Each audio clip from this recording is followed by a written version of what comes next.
Ang Panginoon ay aking malaking bato at aking muog at tagapagligtas ko. Aking Diyos, aking malaking bato na sa Kanya'y nanganganlong ako, aking kalasag at siyang sungay ng aking kaligtasan.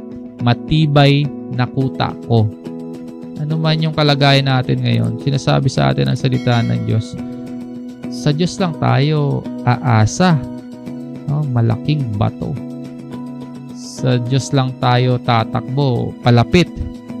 At sa Diyos lang tayo magtitiwala dahil ang Diyos po ang ating muog. Kapag pumasok ka sa Panginoon, meron kang kanlungan. Matibay ang kanlungan mo. Bigay kapanatagan nawa sa puso natin itong salita at paghahayag ng Diyos sa atin. Kaya mahalaga po na patuloy nating kinikilala ang ating Diyos sa pamamagitan ng Biblia. Dahil po ang taong tunay na kilala ang Diyos, magtitiwala yan sa Diyos.